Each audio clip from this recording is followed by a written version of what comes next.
सबके साथ मिलकर रहने के लिए सब कुछ आपने छोड़ा है, उन्होंने नहीं छोड़ा। दोस्ती बराबर की शर्तों पे हो सकती है। जब इस तरीके की दोस्ती आप रखते हैं कि मैं तिलक भी नहीं लगाऊंगा, मैं पूजा भी नहीं जाऊंगा, मैं चोटी भी नहीं रखूंगा, शायद इससे मुसलमान खुश हो जाएंगे। आपके तो आधे से ज्यादा लोग कन्वर्ट हो गए, तब भी खुश नहीं है। आपने तो अपने घर की 2 इंच जमीन अपने सगे भाई को नहीं देते, आपने तो आधा पूरा मुल्क दे दिया, तब भी खुश नहीं है। हम जैसे भी हैं इस मुल्क को अच्छा बनाने में लगे हुए हैं, तुम उसको बस सूरत बनाने के लिए रेपिस्ट मुसलमान को बांग्लादेश से और पाकिस्तान से बुलाना चाहते हो। तुम इतने बेईमान हो कि एक औरत ने सच्चाई लिख दी पड़ोस के एक मुल्क में। हमारे यहां भी बहुत सारी अरुंधति घूम रही है। भारत सरकार ने हत्या नहीं की, मारा नहीं उनको, खुलेआम घूमने का उनके पास परमिट है, घूमो। शाहीन बाग में जो दिन चाहे करो, आग जलाओ, ट्रेनें जलाओ, पटरियां फाड़ो, बसों को मारो, पुलिस पे हमला करो, तब भी देश में किसी ने शूट एट साइट का ऑर्डर नहीं दिया। लेकिन पड़ोस में एक महिला ने सिर्फ इतना ही लिखा है, किताब का पहला पन्ना खोलिए, भाषा बहुत अच्छी नहीं है, लेकिन इसलिए मुझे आपके सामने कहना पड़ रहा है। मुझे उस चेतना को जगाने के लिए शब्द इस्तेमाल करने पड़ रहे। वो मेरी दोस्त हैं, अंडरग्राउंड रहती हैं। किताब को पढ़िए, वो उसकी पहली लाइन है, रफीक एक एक करके करो। अभी 14 साल की है। ये पहली लाइन है तस्लीमा नसरीन की किताब की। उस देश ने उसको अपने घर से निकाल दिया। हमने इसलिए नहीं रखा कि उसने कोई हमारे हक में कहा है। हमारे देश में वो पिछले कई सालों से छुप के रह रही है। हमने उसके ऊपर फतवा जारी नहीं किया। हम तो हिंदू होने के बावजूद भी उसको रखा, भाई ठीक है, चलो कोई बात नहीं। अगर हम तुम्हारी तरह इनटॉलरेंट होते तो ये अरखा बरखा अरुंधति दुकानें जो चल रही, कोई घूमती नहीं। चाइना में तो बुलडोजर लगा के निपटा दिया था, टेनमन स्क्वायर के ऊपर सबने देखा। अभी तो इसने कुछ करा ही नहीं।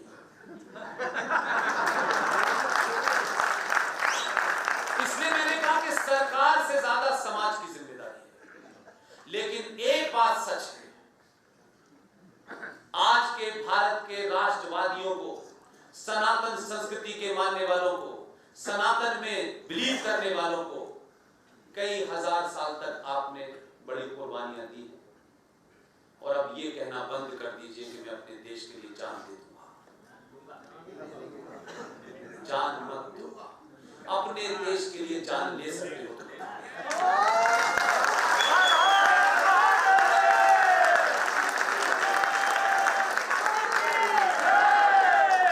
लिहाजा अब आपको सिर्फ एक ही काम करना है। हजारों झगड़े हो सकते हैं आपके, हजारों डिफरेंसेस हो सकते हैं, एक वाइब्रेंट सोसाइटी होती है, उसके अंदर वाद विवाद चलता रहता है, हर बात पर डिबेट चलती है।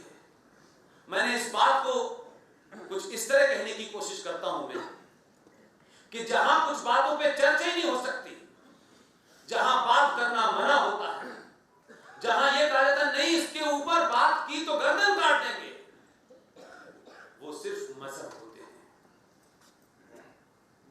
जिसके अंदर हर दौर में हर बात पे कितनी भी सीरियस बात हो, कितनी भी कंट्रोवर्शियल बात हो, अगर जिस समाज में उस पर डिबेट होती है उसे धर्म कहते हैं। इसलिए मैं कहता हूं कि भारत में नाली को मजहब कहते हैं और समुद्र को धर्म कहते हैं। आप अब आज के बाद से आपने सदियों से किसी पे अत्याचार नहीं किया, लेकिन आज के बाद आपको यह सोचना है कि हम आज के बाद से किसी का अत्याचार बर्दाश्त नहीं करेंगे। यही गुजरात था जहां से एक साहब आए थे, कई सारे थे, इधर भी देते थे, इधर भी देते थे। और देखिए कि क्या ऊपर वाले की मर्जी देखिए कि इसी जनवरी में 2 पैदा किए और 1 उठा लिया।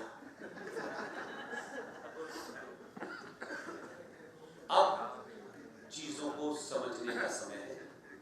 जो माएं बहनें यहां बैठी हैं, मैं ये बात हर सभा में कहता हूं, अपने घर की बेटियों से जिन्होंने हाई स्कूल 11th किया है, उनका हाथ पकड़ के बैठिए और एक मां नहीं, एक दोस्त की तरह से बात कीजिए।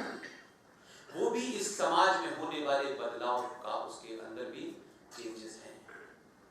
आप दोस्त बन के उससे बात करें, उसके मन में उठने वाले हजारों सवाल, उसके मन में होने वाले तमाम कौतूहल का जवाब आप दोस्त बन के दें।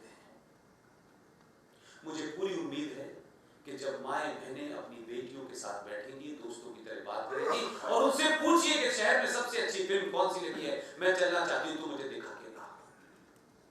ये रिश्ता जिस दिन आप बना लेंगे, हो सकता है बॉम्बे में ये हो, लेकिन देश के अंदर ये नहीं है। जिस दिन ये रिश्ता बना लेंगे, आपकी बेटी किसी पंचर वाले के बहकावे में नहीं आएगी।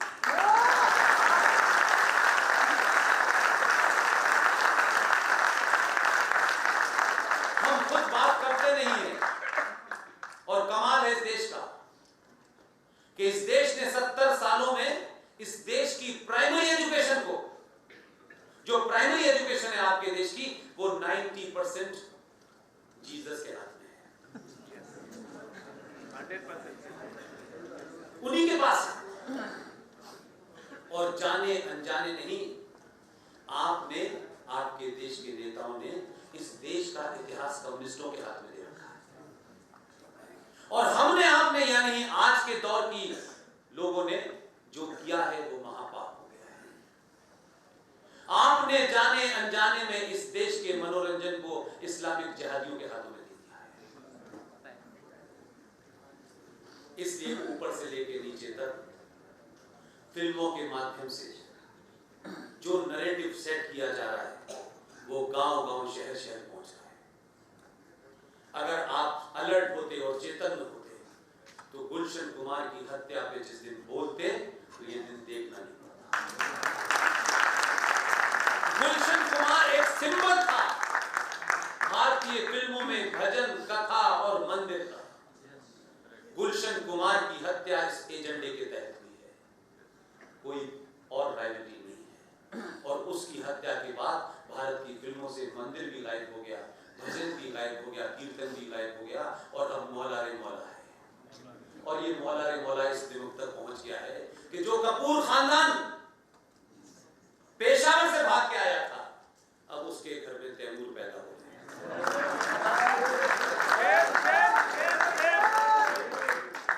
नाम किसी का कुछ भी रखो, ये उनका निजी मामला है, लेकिन तैमूर का इतिहास आपने नहीं पढ़ा और नहीं पढ़ रहे तो इसलिए कहते हैं कि नाम में क्या फर्क पड़ता है।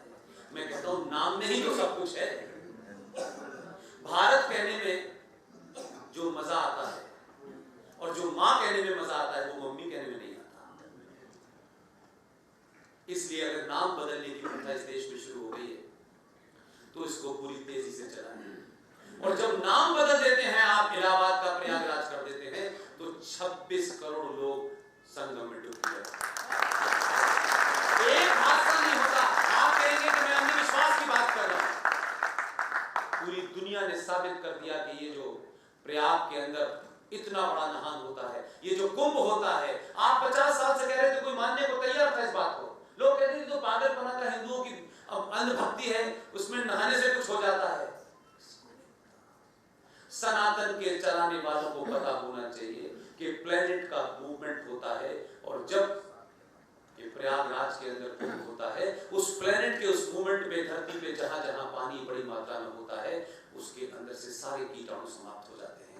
इसीलिए उस वक्त का नहान महान माना जाता है। उसे फेथ से जोड़ दिया गया है ताकि फेथ के माध्यम से आप जाएं, क्योंकि सनातन के अंदर सारे काम साइंस से रखे हुए हैं।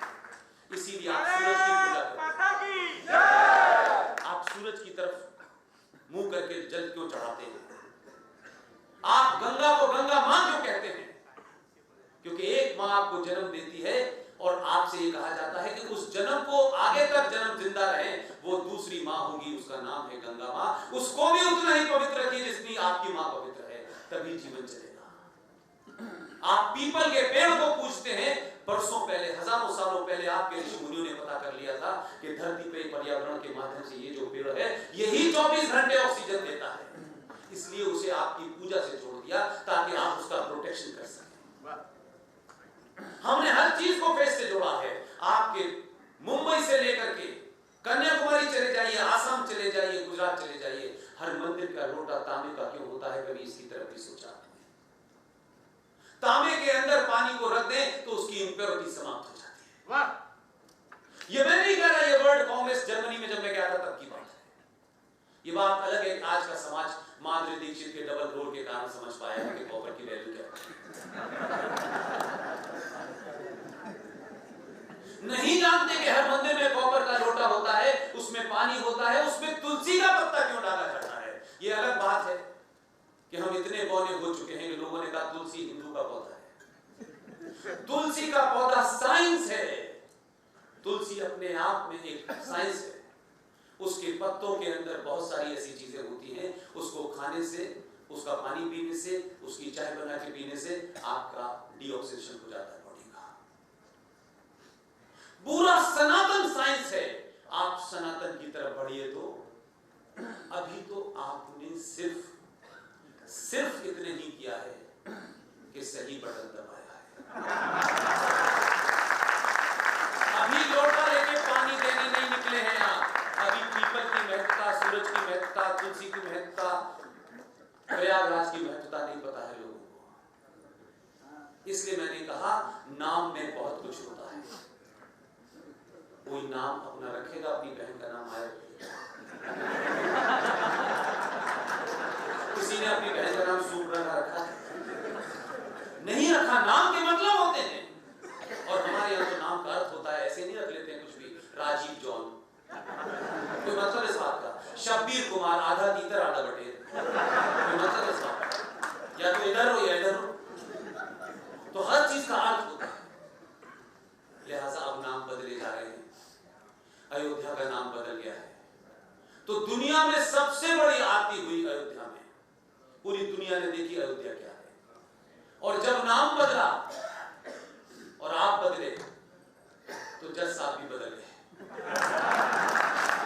जज साहब वही थे जो इस सरकार के खिलाफ मोर्चा खोल रहे थे और जिद पे अड़ गए।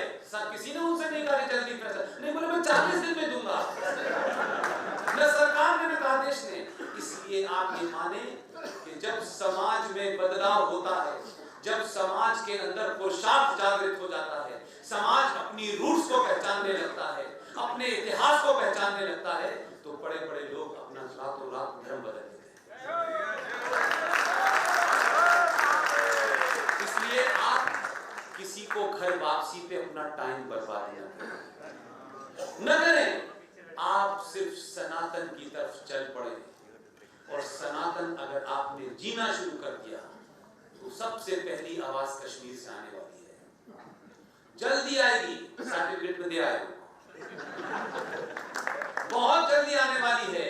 अभी तो वो मुनाफिक मक्कार 5-5, 10-10 लोगों के बीच में बैठता है, कहता है कि तुम तो मुझे जानते हो कि मेरे पूर्वज कौन थे। 1722 में फारूक अब्दुल्ला के पूर्वज का नाम था राघुराम कौर।